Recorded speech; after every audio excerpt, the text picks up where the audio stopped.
What's going on, everyone? About 56% of stocks in the S&P 500 closed up in the green today, and as we can all see, it was definitely an interesting day as we had some stocks like Apple and Nvidia and AMD blast higher, while a handful of other ones like Google, Meta, and Microsoft were definitely a lot slower. But today is actually one of the most important videos that we've made in a little while, as we have a whole bunch to talk about. Not only do we have Powell speaking tomorrow, not only do we have 3 big money plays to showcase, but there's also a handful of some pretty scary signs happening in the economy right now, while the market is in the middle of one of its largest and biggest bull streaks in many years. And in today's video, we're going to cover what all of this means for the market right now and some actionable trade ideas that can be made off of this data. So we have a whole lot to talk about today, Tom. So let's not waste any time and let's jump right into it. Yeah, the SPY was actually pretty good this morning. In pre-market, the SPY actually made new all-time highs, and whenever the market opened up today, it opened at a new high and actually pushed towards a new one, running up to highs around 556.25, and then the market just started falling off and chopping a bit as, like you said, that heat map was very mixed today. I know that 56% of stocks were up in the green, but, you know, there was a lot of red on the chart, like Meta, Google, Visa, a lot of the healthcare stocks were red. The finance stocks were very mixed. Walmart and Costco were down, which is a surprise based off how they've been running, but it was a very mixed day in the market. And, you know, we had some tech stocks like AMD crush it today. And then we had others like Apple that were just very mixed and choppy. I know Apple ended up green here, but you can just see like the big sell-off at open. And we go over to like Meta's chart and see that sell-off as well. So it was a pretty mixed day overall, Mike. And I know that that's not going to be a very good thing for a lot of people, right? People don't want a mixed day. We want to see a nice bull run like we've been seeing, and we saw that happen this morning and a little bit towards the end of the day, but we really needed more momentum to call this like a true intraday run, right? Most of that move was in pre-market today, unfortunately.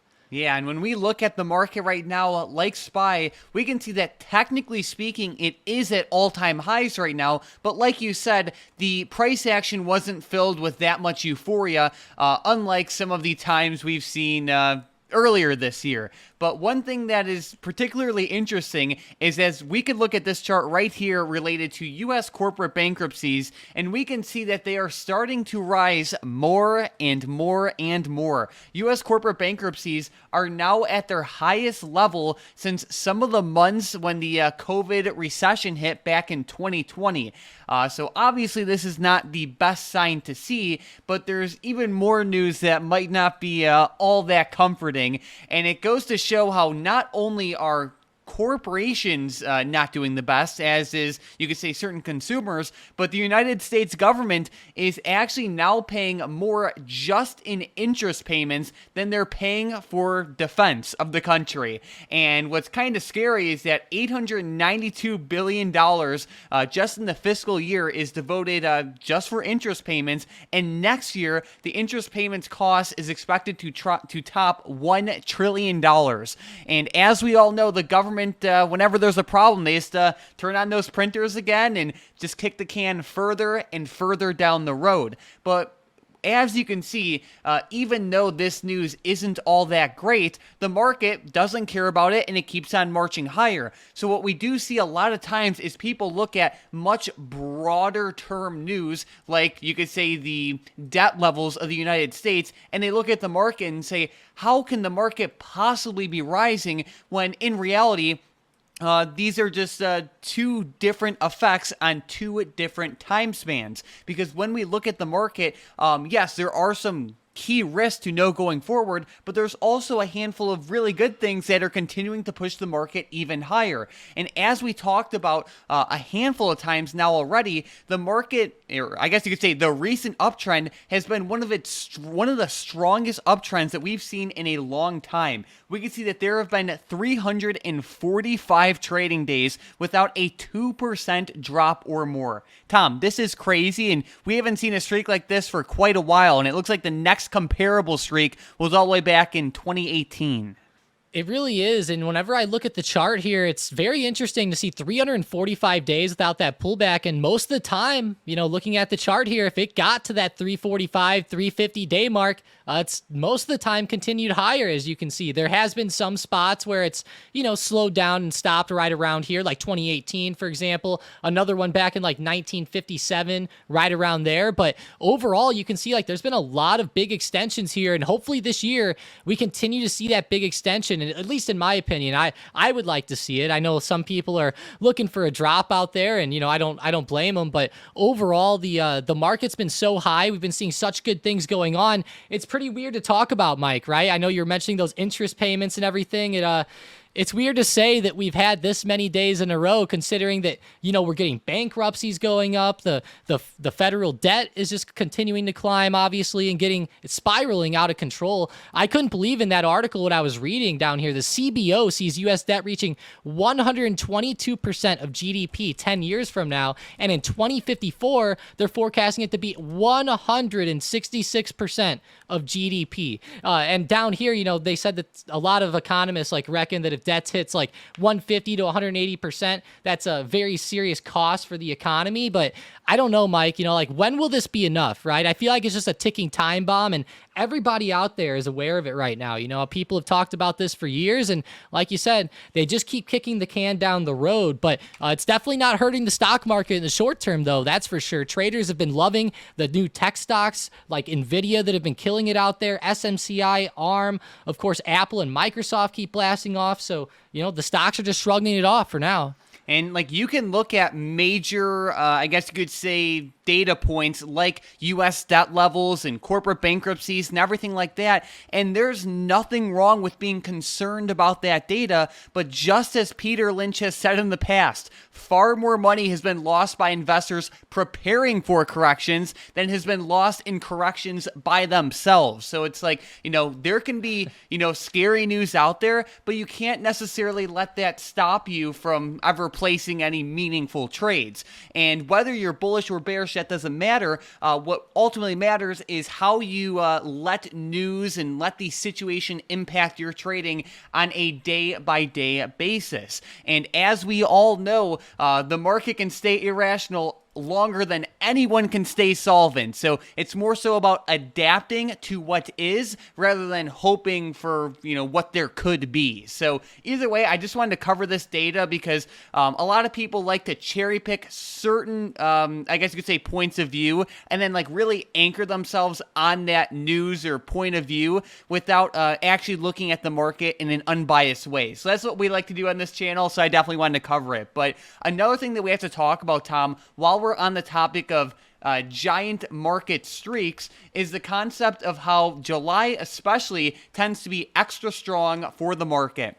So as we've been talking about for a little while now, July is normally pretty strong for the market, and we could see that as of now it is July 8th, and that is right about the middle point of July's strongest 2-week span. So understand that historically speaking, with data going all the way back to 1950, this is one of the strongest parts of the year.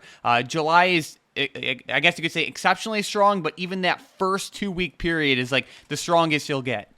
Yeah, exactly. And that's one hell of an uptrend that we've been seeing already this July. I will say the very first day of July, I was like, oh no, what's happening here, right? It was Monday, July 1st. You can see that one little red candle there, right? I was like, oh no, we're starting it off on a bad note. But then the market just roared right back, and we had 3 great green days in a row before today, kind of having that consolidation again. So yeah, July's been continuing to do well, Mike, and it's good to see that the historical data is supporting this this very nice uptrend here. And of course, not all Julys will be like this, right? Obviously, we all know that. These statistics obviously aren't going to play out every single time perfectly, but right now, so far this month and so far this year, we've been seeing some pretty good movement, even to the downside. Like earlier this year, whenever the SPY started to drop a little bit, there was even some historical data showing that around that time, the market might pull back a little bit. So it was very interesting to see that. And now, of course, we have this great July data. So yeah, for the next 7 to 8 trading days, definitely be prepared, right? I know a lot of people right now are thinking stocks might be a little too high, but for short-term trades, specifically day trades, there have been some amazing opportunities. And even on a mixed day like today, there were still some great opportunities out there. Like you can go look at SMCI and a couple other tech stocks. They were up like 6% plus. There we go. So it's nice to look at stocks that definitely moved in a strong way today, and it's great to look at historical data like we did. But looking at the market for tomorrow with SPY, what would you say are the main levels to watch in both directions? Yeah, so to the downside, I was really happy to see the SPY hold above 555 today around close. I thought that was a great sign, and there was even a couple bounces there intraday today. So for tomorrow, I'm definitely going to keep my eyes on 555 as well as that low of day today, right around 554.40, 554.20. If we end up breaking under this range, then I'll be looking at the market down a little bit tomorrow, maybe back down into that 553, 552 support. But overall, we made new all-time highs today, Mike, and as resistance, there's not too much overhead, but intraday, there was definitely some resistance around 555.60 to 555.50. There was a few bounces there today, and right at close, this is where the market stops. So, like if we open up tomorrow, we start breaking out above there, and we break out above the high today around 556.25, that would be a great sign. But above there, there's not really any established levels. So maybe like use whole dollar marks like 557 or 558 if you wanted to as like a level higher. But, there's nothing established, Mike. And we saw that this morning where we saw the market open up and it just rejected out of nowhere, right? Because there was really no established levels. And once that tide turned, it just caused a bit of a downtrend there. There we go. And then, Tom, we can't forget that the big man, Jerome Powell, will be speaking tomorrow. So what is on the schedule? Yeah, he will actually be testifying to the U.S. Senate Committee on Banking, Housing, and Urban Affairs at 10 a.m. Eastern Time. So be ready for that. There's some links on the Federal Reserve website. I'm sure you'll find stuff on YouTube as well tomorrow. So be ready for that, 10 a.m. Eastern. I will have it live on the Stocked Up Live YouTube channel for a little while in the morning. They do last quite a long time, though, and they do get a little bit boring, right? But nonetheless, it is kind of funny. And some of the questions that Powell gets asked will be hilarious. And then Wednesday, he'll be giving the same type of testimony, except to the House Financial Services Committee. So back-to-back days, we're going to have the man, the myth, the legend speaking, and you never know. With the way that he gets asked questions, he might say something that could end up moving the markets a little bit. Exactly. And for those of you who don't know, besides the recent increase in entertainment at these Jerome Powell testimonies, basically Jerome Powell is like the most influential person in the world when it comes to the stock market and in many ways the economy. So basically whatever he says has a pretty big impact on a lot of things, especially in the stock market. So basically whenever he speaks, you kind of have to listen because he's just all that influential. But then, Tom, we also can't forget that earnings season is slowly starting back up this week. So what do we have lined up? Yeah, it definitely is. Tomorrow, we're actually going to have Helen of Troy reporting, my favorite stock. No, I'm just kidding. Tomorrow, there's really not too much. SGH and after hours. Wednesday, we do have WD-40. Thursday, I would say, is where it really starts to pick up, right? We're going to see Pepsi and Delta Airlines report. I know the airlines have had a lot of news lately, like with increased people flying and everything. It's kind of like the peak travel season right now. And then Friday, we also have banks reporting, which kind of kicks off earnings like we talked about last night. JP Morgan, Wells Fargo, and Citigroup will all report on Friday. And banks are very important to the U.S. economy as well. So hopefully they can report some good numbers, or else that could be a fairly bad sign in the short term. Alrighty, well, let's get right into the good stuff then, which are some setups for tomorrow. A stock I'm watching very closely right now is CMG. We've been talking about this stock for at least a couple weeks now, and it has definitely been pulling back, which is good because we were looking at it in a bearish way. But basically, looking at ticker symbol CMG, I will be watching this one to continue to the downside.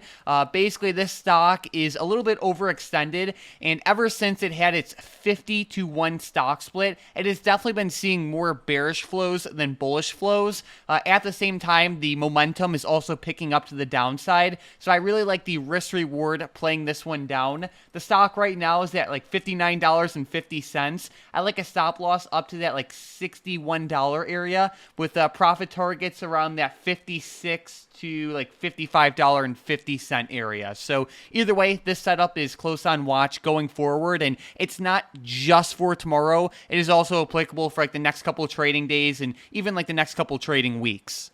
Yeah, today I was watching it so closely and I was like, wow, it got back down to that $60 support and I was watching it intraday and then it ended up just flushing under there this morning and holding. And I was like, wow, that's not a good sign. So I'm definitely going to keep CMG on the watch list down as well, down 5%. That's definitely a brutal day for them. One stock that didn't have a brutal day is Penn Gaming. I'm not going to say it was the best day ever for Penn, but it was pretty good, and they're holding above $20, which is a good sign here in the short term. So if they keep holding $20 for tomorrow, I will keep watching them up. I could see more bullish flows coming in. If we go to the Penn daily chart, it's been stuck for a while. It's actually starting to break out above a pretty key resistance that it's been stuck below. So I'm glad to see that it ran up today, and I think that we could start to see some of these big money plays start to pay off a bit more. There was a spread that was done a couple weeks ago, and then at the beginning of June, there was actually some 20 strike calls that expire in October as well, and they're starting to pop off quite well here in the short term. All right, there we go. So good stuff there. Another stock I'm watching pretty closely is Intel, which finally saw some daylight today. So we covered a big money trade on this one a little while ago, and the stock is finally starting to move to the upside in a strong way. And we also talked about this stock in yesterday's video, which was nice. But either way, the stock moved up by 6% today. It had some really good price action, and it ended up having good momentum overall. When this stock does trend, it tends to last for at least a couple trading days, as we could see historically just by looking at the chart. So I'm looking at this one for a potential continuation here. What's worth noting is that Intel is a stock that kind of moves by itself. We can see in the bottom right corner, the correlation that Intel has to SPY is basically non-existent, which is a good thing because, again, the stock has a mind of its own. But at the same time, if the stock doesn't truly pick up the momentum that it needs, it could be more of a chop fest than anything else. So basically, Intel has good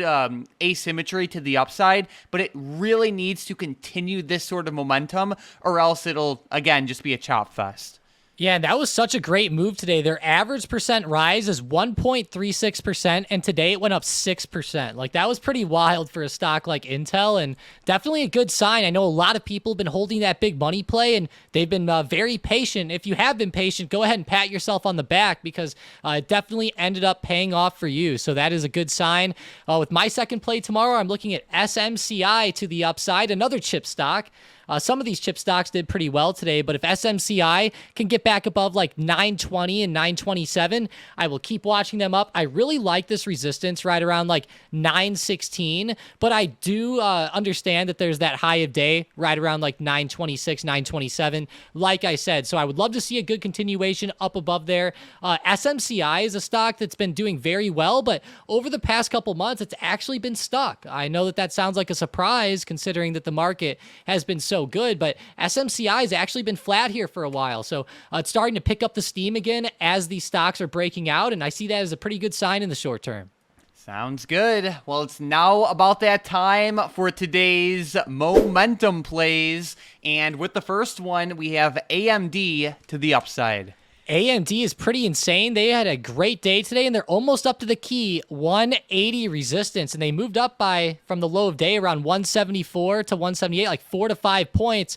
If we do see a good break above 180 tomorrow, watch them to the upside, and I had to throw the book map up here for this one because 180 is major on this stock. If it breaks 180, definitely watch it up. Maybe even set an alert at 180 so that you get alerted when it does break, but you can see on the book map there was 133,000 shares stacked there around the end of day today, which is pretty significant for AMDs whenever you look at all the other share counts at different levels. So let's go. 180 is going to be a big resistance, so watch that one to the upside. All right, with the next one, we have Enphase also to the upside.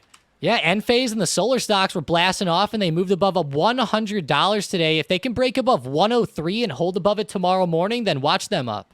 All right, and then with the last one, we have Boeing for both directions. Boeing was kind of wild today. They had some news this morning, and they avoided a trial, but it didn't sound too good either way. They ran up, and then they ended up tanking back off, so they look pretty volatile. If they break under that low of day around 182.50, then watch them to the downside. If they end up re-breaking 187 to the upside, then watch them back up. Sounds good. So we have the upside level for a potential move higher. We have the downside level for a potential move lower with Boeing.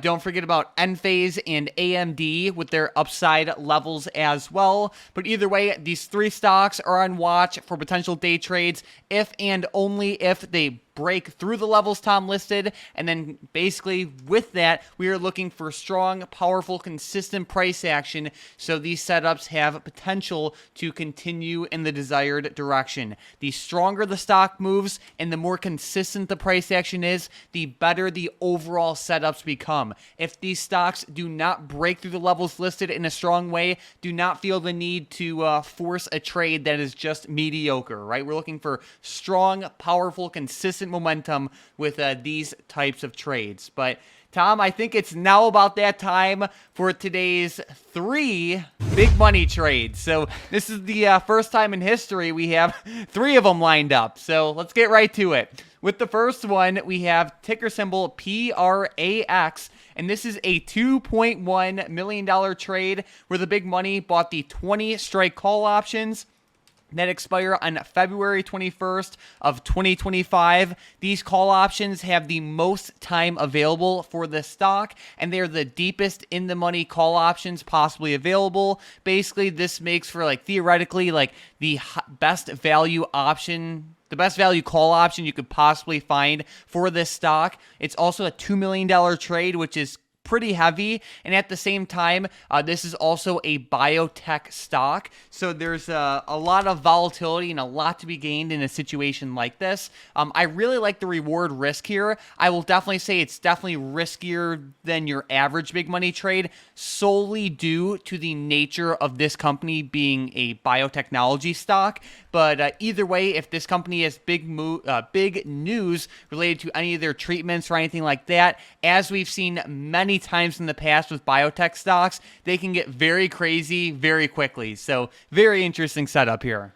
Yeah, this is very interesting. PRAX, and it also just had a very big candle just a few days ago on June 20th, and we saw a big recovery from there. Looks like it maybe bounced off support, which was really nice to see. So overall, the chart looks good on this stock, and whenever I look at this stock, Mike, and I go and look at some of these uptrends, some of them are pretty insane, right? Like when this stock starts moving, it can move in a pretty big way, as a lot of biotech or just biopharma stocks can. So it's a very interesting play. There's 2.1 million. And Mike, you said there were 3 big money plays today. Like what's going on here with the next one?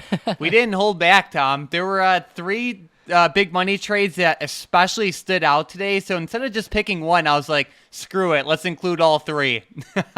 But with the next one, we are with ticker symbol AXSM. This is another biotech stock where the big money, again, is bullish on it. More specifically, they bought the 100 strike call options for January 17th of 2025, and they shorted the 125 strike call options, again, for January 17th of 2025.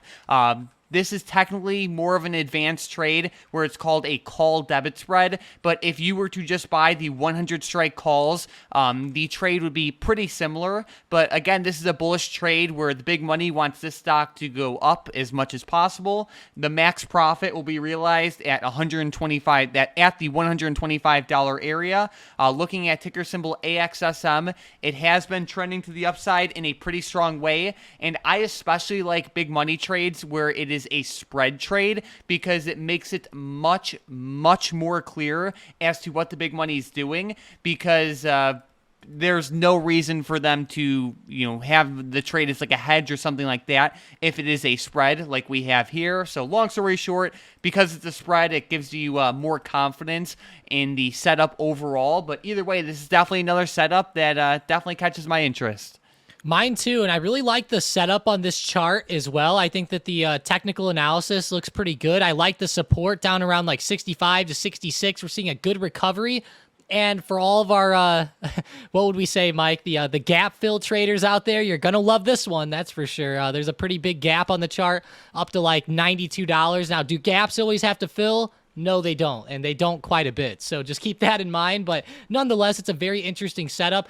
It is around a resistance here in the short term, but then again, it's tested this a couple times, and if we were going to see some good momentum come in, I would think it could break here fairly easily. So keep your eyes on AXSM. It is a spread, like Mike said. If that's too complicated for you, just go for those 100-strike calls. All right, and then with the last big money trade, which is definitely the biggest, we are looking at ticker symbol XME, and this is an $8.5 million monster.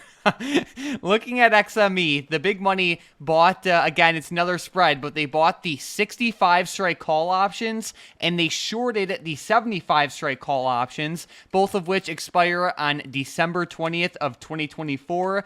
Ticker symbol XME is an ETF that follows metals and mining companies, and this is extra interesting because a handful of our recent big money trades are also tied to the metals and mining industry.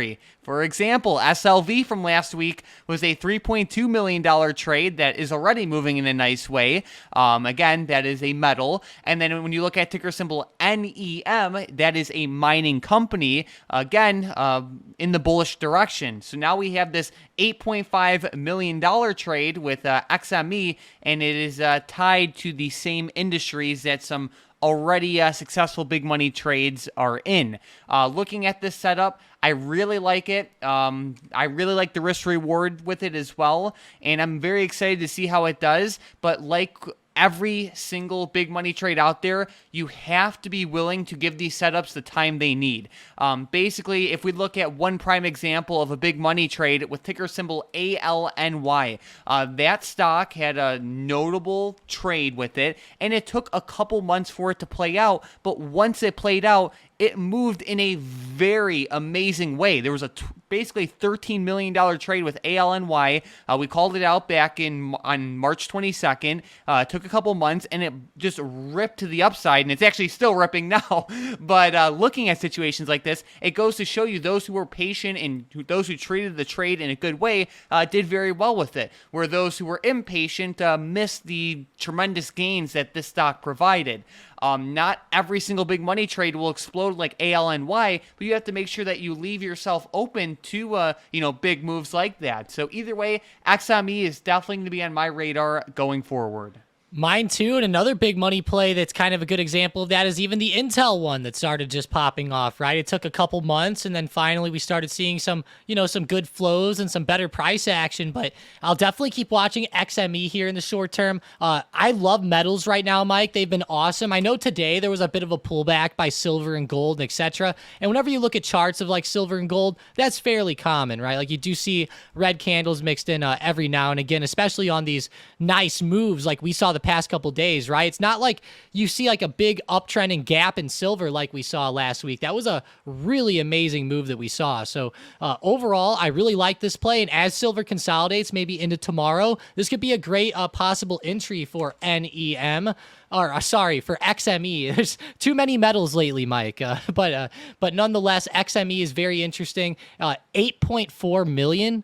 Like you said, that's one of the biggest ones in a long, long time. Absolutely. And just one side note here is that if you guys are new to the channel and you like our content, consider obliterating that subscribe button. Basically, in every single video, we cover big money trades just like this one. And today we had 3 of them. We definitely didn't hold back, but we also cover interesting charts that you'd never otherwise see, setups for the next day, and just all the important news that you need to know about. It takes us hours to make these videos, so when you subscribe, you'll get them recommended to you more often. So consider joining the Stocked Up crew and obliterating that subscribe button. But we can't move any further until we give a giant shout out to today's member of the day, which is CLPZ Baller in the Stocked Up Discord.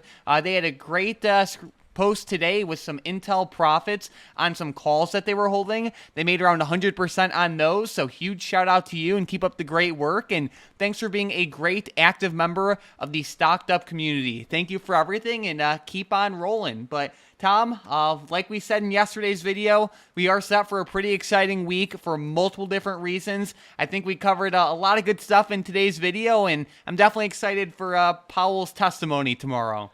Me too. That's going to be a very interesting event tomorrow, 10 a.m. Eastern. Don't forget, there'll be another one Wednesday as well. So back-to-back days for Powell. You never know what he'll be say or what he will say or what he will get asked. So, always be adaptable. He could end up making the markets go down. I don't think that that's very likely right now, but you never know what he's going to say or what he's going to get asked, and they're going to ask him all types of things.